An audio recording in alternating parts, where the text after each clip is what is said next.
So hello everyone, I'm back to read my last chapter in Dracula. I wasn't sure I'd make it there to be able to re-enter the fray, as it were, but thanks to the careful and loving administrations of Dr. Micah Seward and Donahue Van Helsing, I have recovered of sorts in order to be able to carry on. But I'm in a rather unique position here because I'm going to read a chapter and I haven't read the three chapters preceding this yet. I haven't been able to catch up, but I wanted to get back in. So this is going to be a bit odd, I suppose, for me. And I'm not going to be able to give you any kind of catch up because I have no idea what happened, as I say, in the last three chapters prior to this one, which is chapter 25. And I might as well kick off. Let's go. It's quite a long one. So, chapter 25, Dr. Seward's Diary, 11th of October, evening. Jonathan Harker has asked me to note this, as he says he's hardly equal to the task, and he wants an exact record kept. I think that none of us were surprised when we were asked to see Mrs. Harker a little before the time of sunset. We have of late come to understand that sunrise and sunset are to her times of peculiar freedom, when her old self can be manifest without any controlling force subduing or restraining her, or inciting her to action. This mood or condition begins some half hour or more before actual sunrise or sunset, and lasts till either the sun is high or whilst the clouds are still aglow with the rays streaming above the horizon. At first there is a sort of negative condition, as if some tie were loosened, and then absolute freedom quickly follows. When, however, the freedom ceases, the change back or relapse comes quickly, preceded only by a spell of warning silence. Tonight, when we met, she was somewhat constrained and bore all the signs of an internal struggle. I put it down myself to her making a violent effort at the earliest instance she could do so. A very few minutes, however, gave her complete control of herself. Then, motioning her husband to sit beside her on the sofa, where she was half reclining, she made the rest of us bring chairs up close. Taking her husband's hand in hers, began. We are all here together in freedom for perhaps the last time. I know, dear, I know that you will always be with me to the end. This was to her husband, whose hand had, as we could see, tightened upon hers. In the morning we go out upon our task, and God alone knows what may be in store for any of us. You are going to be so good to me as to take me with you.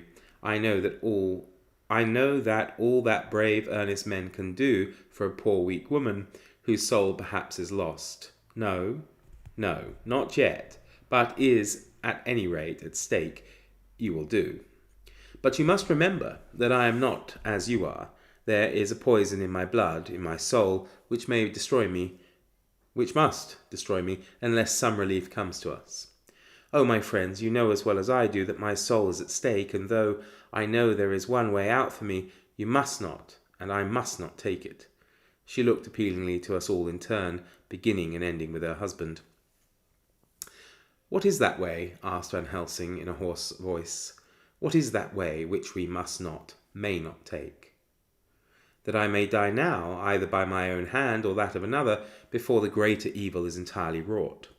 I know, and you know, that were I once dead, you could and would set free my immortal spirit, even as you did my poor Lucy's. Were death, or the fear of death, the only thing that stood in the way, I would not shrink to die here, now, amidst the friends who love me. But death is not all. I cannot believe that to die in such a case, when there is hope before us, and a bitter task to be done, is God's will. Therefore, I, on my part, give up here the certainty of eternal rest, and go out into the dark, where may be the blackest things that the world, or the netherworld, holds. We were all silent, for we knew instinctively that this was only a prelude. The faces of the others were set, and Harker's grew ashen grey. Perhaps he guessed better than any of us what was coming. She continued. This is what I can give into the hotchpotch. Oh, sorry, hotchpotch. This is what I can give into the hotchpot. I could not but note the quaint legal phrase which she used in such a place, and with all seriousness. What will each of you give? Your lives, I know, she went on quickly. That is easy for brave men. Your lives are God's, and you can give them back to him. But what will you give to me? She looked again questioningly, but this time avoided her husband's face. Quincy seemed to understand. He nodded, and her face lit up. Then I shall tell you plainly what I want, for there must be no doubtful matter in this connection between us now. You must promise me, one and all, even you, my beloved husband, that should the time come, you will kill me. What is that time? The voice was Quincy's, but it was low and strained. When you shall be convinced that I am so changed that it is better that I die, that I may live. When I am thus dead in the flesh, then you will, without a moment's delay, drive a stake through me and cut off my head, or do whatever else may be wanting to give me rest. Quincy was the first to rise after the pause. He knelt down before her, and taking her hand in his solemnly, I'm only a rough fellow who hasn't perhaps lived as a man should to win such distinction, but I swear to you, by all that I hold sacred and dear, that, should the time ever come, I shall not flinch from the duty that you have set us. Well, that's harsh, isn't it? I'm not sure I'd be so happy if someone said that so quickly to me. Anyway, sorry. There's so much to do. So, I shall not flinch from the duty that you have set us, and I promise you, too, that I shall make all certain. For if I am only doubtful, I shall take it that the time has come. My true friend was all that she could say amid her fast-falling tears, as bending over she kissed his hand. I swear the same, my dear Madam Mina, said Van Helsing. And I, said Lord Godalming, each of them in turn kneeling to her to take the oath. I followed myself. Then her husband turned to her, one-eyed and with greenish pallor, which subdued the snowy whiteness of his hair, and asked, and must I, too, make such a promise, O my wife? You too, my dearest, she said, with infinite yearning pity in her voice and eyes. You must not shrink. You are nearest and dearest, and all the world to me. Our souls are knit into one for all life and all time. Think, dear, that there have been times when brave men have killed their wives and their womenkind to keep them from falling into the hands of the enemy. Their hands did not falter, any the more because those that they loved implored them to slay them. It is men's duty towards those whom they love in such times of sore trial, and, oh, my dear, if it is to be that I must meet death at any hand, let it be at the hand of him that loves me best. Dr. Van Helsing, I have not forgotten your mercy in poor Lucy's case to him who loved. She stopped with a flying blush and changed her phrase, to him who had best right to give her peace. If that time shall come again, I look to you to make it a happy memory of my husband's life, that it was his loving hand which set me free from the awful thrall upon me. Again I swear, came the professor's resonant voice. Mrs. Harker smiled, positively smiled, with a sigh of relief, and she leaned back and said, And now one word of warning, a warning which you must never forget. This time, if it ever come, may come quickly and unexpectedly, and in such case you must lose no time in using your opportunity. At such a time I myself might be, nay, if the time ever comes, shall be, leagued with your enemy against you. One more request. She became very solemn as she said this. It is not vital and necessary like the other, but I want you to do one thing for me, if you will. We all acquiesced, but no one spoke. There was no need to speak. I want you to read the burial service. She was interrupted by a deep groan from her husband. Taking his hand in hers, she held it over her heart and continued, You must read it over me some day. Whatever may be the issue of all this fearful state of things, it will be a sweet thought to all or some of us. You, my dearest, will, I hope, read it, for then it will be in your voice, in my memory forever, come what may. But, oh, my dear one, he pleaded, death is afar off from you. Nay, she said, holding up a warning hand, I am deeper in death at this moment than if the weight of an earthly grave lay heavy upon me. Oh, my wife, must I read it? He said, before he began. It would comfort me, my husband, was all she said, and he began to read when she had got the book ready. How could anyone tell of this strange scene, its solemnity, its gloom, its sadness, its horror, and withal its sweetness?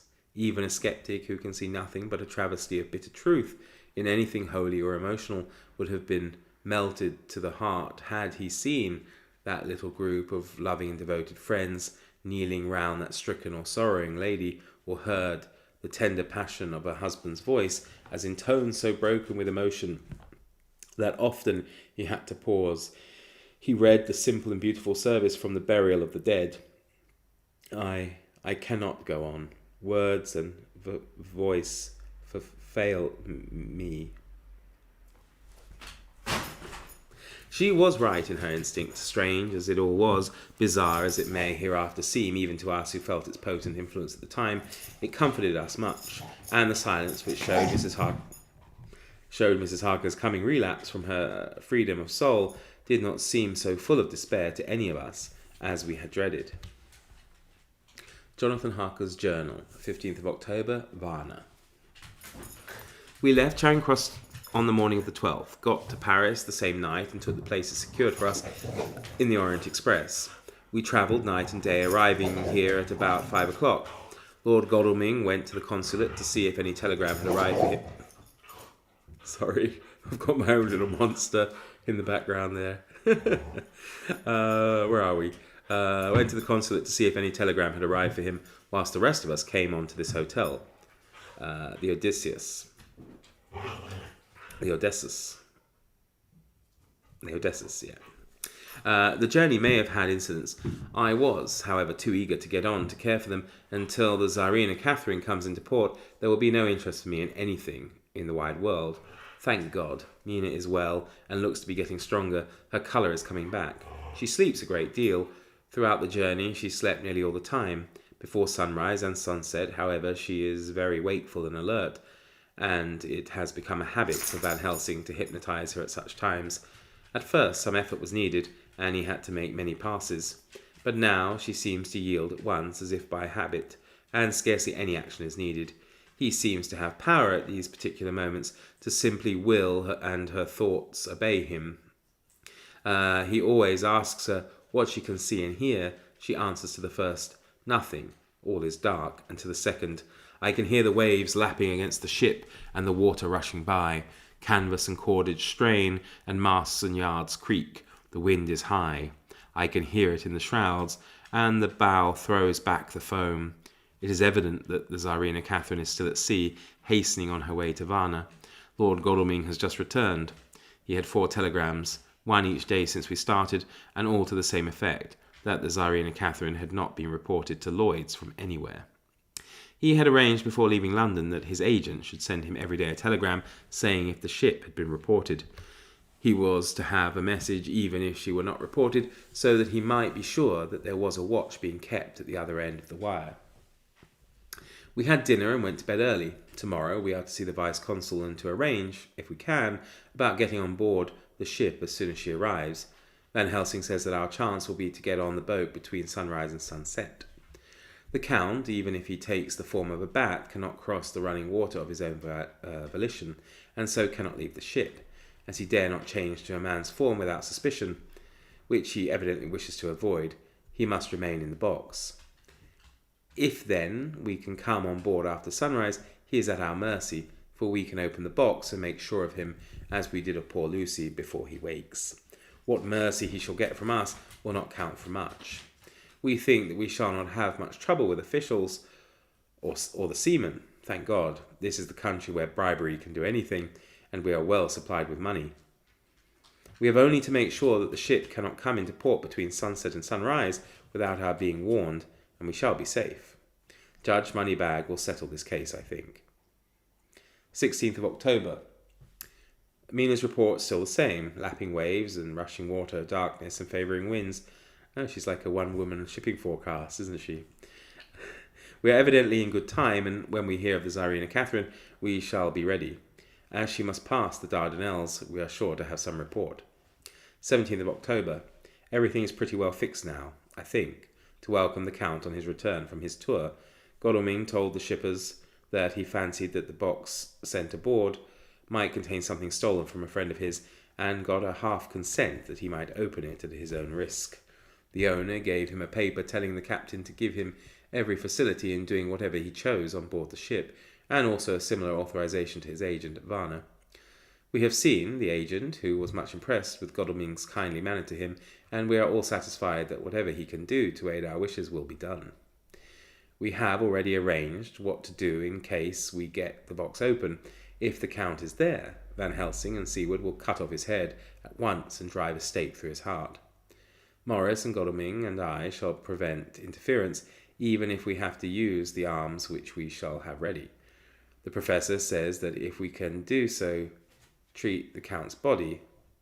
The professor says that if we can so treat the Count's body, it will soon after fall into dust. In such case, there would be no evidence against us, in case any suspicion of murder were aroused. But even if it were not, we should stand or fall by our act, and perhaps some day, by this very script, may be evidence to come between some of us and a rope. For myself, I should take the chance only too thankfully if it were to come. We mean to leave no stone unturned to carry out our intent. We have arranged with certain officials that the instant Tsarina Catherine is seen, we are to be informed by a special messenger. 24th of October. A whole week of waiting. Daily telegrams to Godalming, but only the same story, not yet reported. Mina's morning and evening hypnotic answers unvaried, lapping waves, rushing water, and creaking masts. Telegram, October 24th. Rufus Smith, Lloyd's, London, to Lord Godalming, care of Her Britannic Majesty's Vice-Consul Varna. Tsarina Catherine reported this morning from the Dardanelles. Dr. Seward's diary. 25th of October. How I miss my phonograph. To write diary with a pen is irksome to me, but Van Helsing says I must. We were all wild with excitement yesterday when Godalming got his telegram from Lloyd's. I know now what men feel in battle when the call to action is heard. Mrs. Harker, alone of our party, did not show any signs of emotion. After all, it is not strange that she did not, for we took special care not to let her know anything about it, and we all tried not to show any excitement when we were in her presence. In old days she would, I am sure, have noticed no matter how we might have tried to conceal it, but in this way she is greatly changed during the past 3 weeks. The lethargy grows upon her, and though she seems strong and well, and is getting back some of her colour, Van Helsing and I are not satisfied. We talk of her often. We have not, however, said a word to the others. It would break poor Harker's heart, certainly his nerve, if he knew that we had even a suspicion on the subject. Van Helsing examines. He tells me her teeth very carefully, whilst she is in a hypnotic condition, for he says that so long as they do not begin to sharpen, there is no active danger of a change in her. If this change should come, it would be necessary to take steps. We both know what those steps would have to be, though we do not mention our thoughts to each other. We should neither of us shrink from the task, awful though it be to contemplate. Euthanasia is an excellent and comforting word. I am grateful to whoever invented it. It is only about 24 hours' sail from the Dardanelles to here. At the rate the Tsarina Catherine has come from London, she should therefore arrive some time in the morning, but as she cannot possibly get in before then, we are all about to retire early. We shall get up at 1 o'clock, so as to be ready. 25th of October, noon. No news yet of the ship's arrival. Mrs. Harker's hypnotic report this morning was the same as usual, so it is possible that we may get news at any moment. We men are all in a fever of excitement, except Harker, who is calm. His hands are cold as ice, and an hour ago I found him whetting the edge of the great Gurkha knife, which he now always carries with him. It will be a bad lookout for the Count if the edge of the kukri ever touches his throat, driven by that stern, ice-cold hand. Van Helsing and I were a little alarmed about Mrs. Harker today. About noon she got into a sort of lethargy, which we did not like. Although we kept silence to the others, we were neither of us happy about it. She had been restless all that morning, so that we were at first glad to know that she was sleeping. When, however, her husband mentioned casually that she was sleeping so soundly that he could not wake her, we went to her room to see for ourselves. She was breathing naturally and looked so well and peaceful that we agreed that the sleep was better for her than anything else.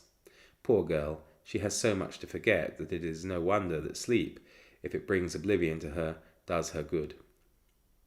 Later, our opinion was justified, for when, after a refreshing sleep of some hours, she woke up, she seemed brighter and better than she had been for days. At sunset she made the usual hypnotic report. Wherever he may be in the Black Sea, the Count is hurrying to his destination. To his doom, I trust. 26th of October. Another day and no tidings of the Tsarina Catherine. She ought to be here by now. That she is still journeying somewhere is apparent, for Mrs. Harker's hypnotic report at sunrise was still the same. It is possible that the vessel may be lying by at times for fog, Some of the steamers which came in last evening reported patches of fog both to the north and south of the port. We must continue our watching, as the ship may now be signalled any moment. 27th of October, noon. Most strange. No news yet of the ship we wait for. Mrs. Harker's reported last night, and this morning as usual, lapping waves and rushing water, though she added that the waves were very faint. The telegrams from London have been the same, no further report. Van Helsing is terribly anxious, and told me just now that he fears the Count is escaping us. He added significantly, I did not like that lethargy of Madame Mina's. Souls and memories can do strange things during trance. I was about to ask him more, but Harker just then came in, and he held up a warning hand. We must try tonight at sunset to make her speak more fully when in her hypnotic state. 28th of October, telegram, Rufus Smith, London, to Lord Godalming, care of Her Britannic Majesty's Vice-Consul Varna. Tsarina Catherine reported entering Galatz at 1 o'clock today. Dr. Seward's diary, 28th of October. When the telegram came announcing the arrival at Galatz, I do not think it was such a shock to any of us as might have been expected. True, we did not know whence or how or when the bolt would come, but I think we all expected that something strange would happen.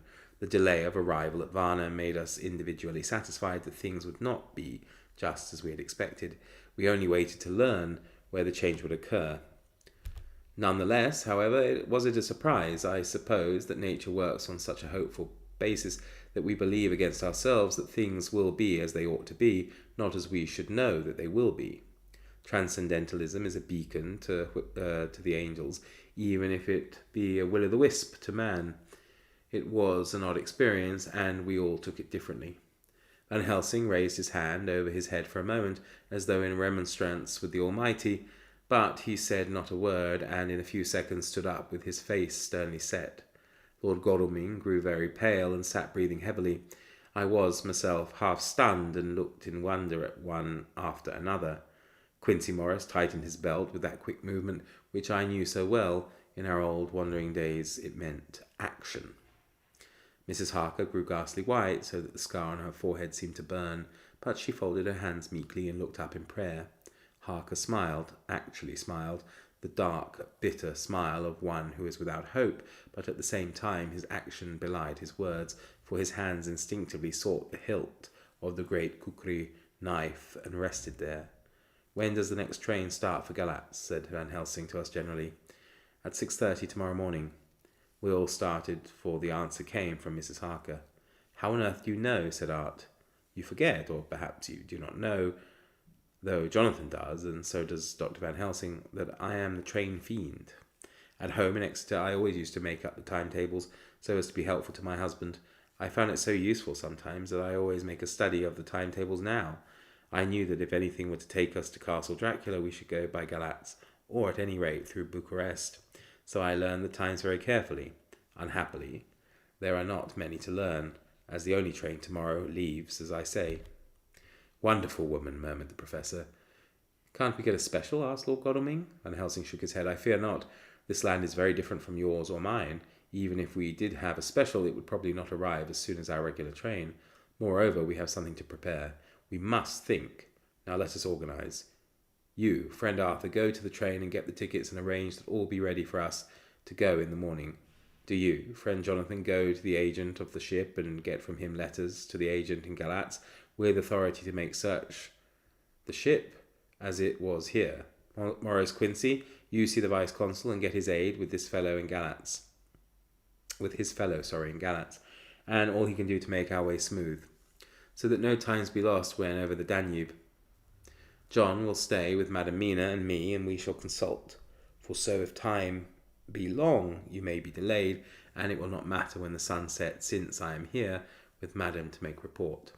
And I, said Mrs. Harker brightly, and more like her old self than she had been for many a long day, shall try to be of use in all ways, and shall think and write for you as I used to do. Something is shifting from me in some strange way, and I feel freer than I have been of late. The three younger men looked happier at the moment, as they seemed to realize the significance of her words, but Van Helsing and I, turning to each other, met each a grave and troubled glance. We said nothing at the time, however. When the three men had gone out to their tasks, Van Helsing asked Mrs. Harker to look up the copy of the diaries and find him the part of Harker's journal at the castle. She went away to get it. When the door was shut upon her, he said to me, "We mean the same. Speak out. There is some change. It is a hope that makes me sick, for it may deceive us." "Quite so. Do you know why I asked her to get the manuscript?" "No," said I, "unless it was to get an opportunity of seeing me alone." "You are in part right, friend John, but only in part. I want to tell you something, and oh, my friend, I am taking a great, terrible risk, but I believe it is right. In the moment when Madam Mina said those words that arrest both our understanding, an inspiration came to me. In the trance of 3 days ago, the Count sent her his spirit to read her mind, or more like he took her to see him in his earth box, in the ship with water rushing, just as it go free at rise and set of the sun.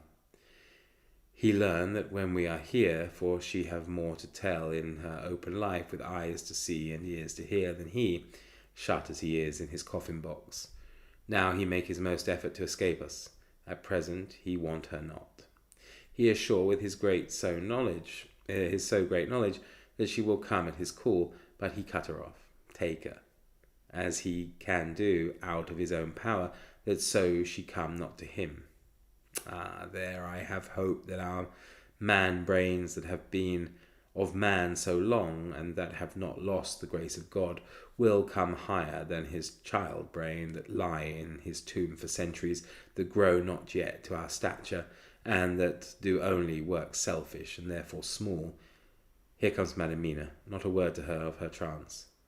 She know it not, and it would overwhelm her, and make despair, just when we want all her hope, all her courage, when most we want all her great brain, which is trained like man's brain, but is of sweet woman, and have a special power which the Count give her, and which he may not take away altogether, though he think not so. Hush! Let me speak, and you shall learn. O John, my friend, we are in awful straits, I fear, as I never feared before. We can only trust the good God. Silence. Here she comes. I thought that the professor was going to break down and have hysterics, just as he had when Lucy died, but with a great effort he controlled himself, and was at perfect nervous poise when Mrs. Harker tripped into the room, bright and happy-looking, and, in the doing of work, seemingly forgetful of her misery. As she came in, she handed a number of sheets of typewriting to Van Helsing.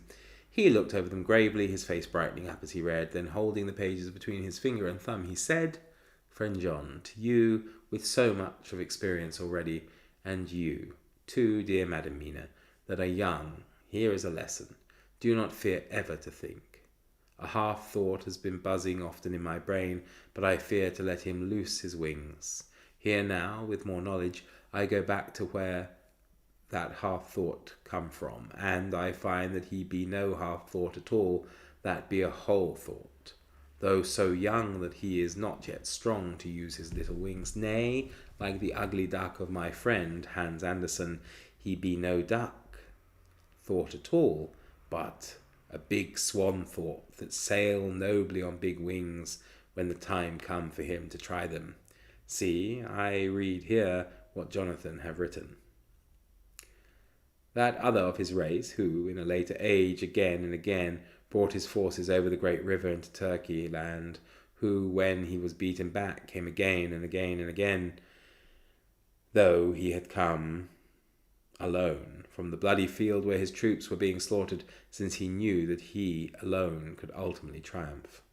What does this tell us? Not much. No, the Count's child thought see nothing, therefore he speaks so free. Your man thought see nothing, my man thought see nothing, till just now. No. But there comes another word from someone who speak without thought, because she, too, know not what it might mean, just as there are elements which rest, yet when in nature's course they move on their way, and they touch, then poof, and there comes a flash of light, heaven-wide, that blind and kill and destroy some, but to show up all earth below for leagues and leagues. Is it not so? Well, I shall explain. To begin, have you ever studied the philosophy of crime? Yes and no. You, John, yes, for it is a study of insanity. You, no, Madamina, for crime touch you not but once. Still your mind works true and argues not a particulari ad universale. There is this peculiarity in criminals. It is so constant in all countries and at all times that even police who know not much from philosophy come to know it empirically. That is to be empiric. The criminal always work at one crime. That is the true criminal who seems predestinate to crime and who will of none other. This criminal has not full man brain. He is clever and cunning and resourceful, but he be not of man stature as to brain. He be of child brain in much. Now this criminal of ours is predestinate to crime also. He, too, have child brain, and it is of the child to do what he have done. The little bird, the little fish, the little animal learn not by principle, but empirically, and when he learn to do, then there is to him the ground to start from to do more. Dos posto, said Archimedes. Give me a fulcrum, and I shall move the world. To do once is the fulcrum whereby child brain become man brain, and until he have the purpose to do more, he continue to do the same again every time, just as he have done before. Oh, my dear, I see that your eyes are opened, and that to you the lightning flash show all the leagues. For Mrs. Harker began to clap her hands, and her eyes sparkled. He went on. Now you shall speak. Tell us, two dry men of science, what you see with those so bright eyes. He took her hand and held it while she spoke. His finger and thumb closed on her pulse, as I thought instinctively and unconsciously as she spoke. The Count is a criminal of criminal type. Nordau and Lombroso would so classify him as qua criminal. He is of imperfectly formed mind. Thus, in a difficulty, he has to seek resource in habit. His past is a clue, and the one page of it that we know, and that from his own lips, tells that once before, when in what Mr. Morris would call a tight place, he went back to his own country, from the land he had tried to invade, and thence, without losing purpose, prepared himself for a new effort. He came again better equipped for his work and won. So he came to London to invade a new land. He was beaten, and when all hope of success was lost and his existence in danger, he fled back over the sea to his home, just as formerly he had fled back over the Danube from Turkey land. Good, good. Oh, you so clever lady, said Van Helsing enthusiastically, as he stooped and kissed her hand. A moment later he said to me as calmly as though we had been having a sick-room consultation, 72 only, and in all this excitement I have hope. Turning to her again, he said with a keen expectation, But go on, there is more to tell if you will. Be not afraid, John and I know. I do in any case, and shall tell you if you are right. Speak without fear. I will try to, but you will forgive me if I seem egotistical. Nay, fear not. You must be egoist, for it is of you that we think.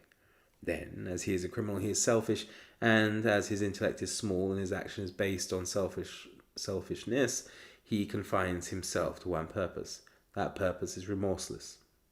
So now he is intent on being safe, careless of all. So his own selfishness frees my soul somewhat from the terrible power which he acquired over me on that dreadful night. I felt it. Oh, I felt it.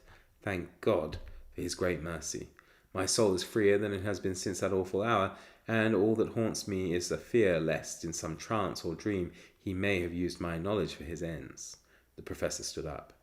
He has so used your mind, and by it he has left us here in Varna, whilst the ship that carried him rushed through enveloping fog up to Galatz, where doubtless he had made preparation for escaping from us, but his child mind only saw so far, and it may be that, as ever is in God's providence, the very thing that the evildoer most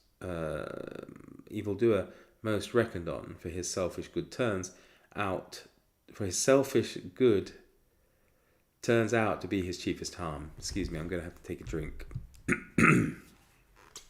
hope you don't mind. I'm really enjoying this, but I'm still a little bit confused because I've not read the previous 3 chapters.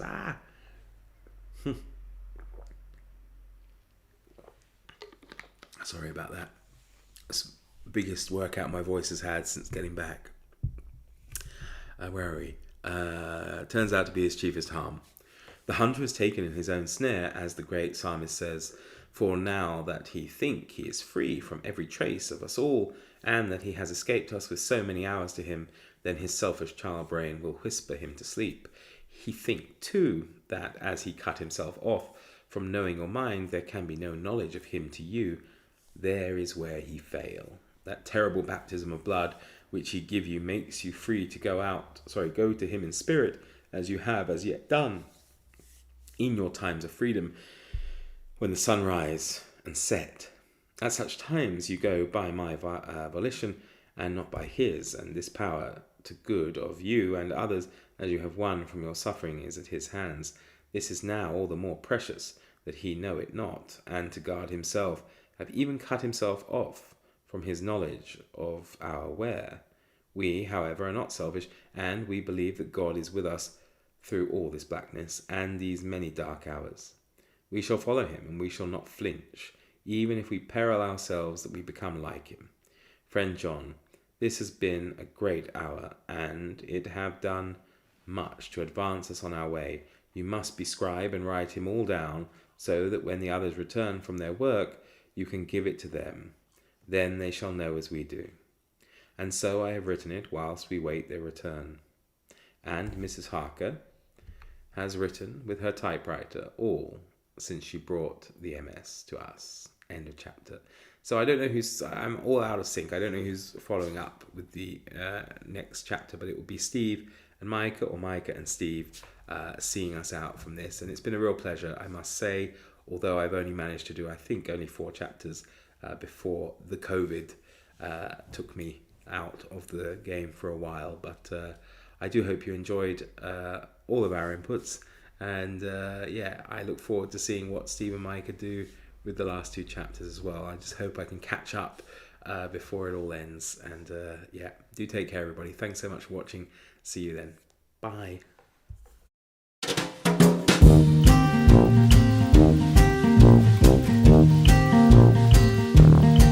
Better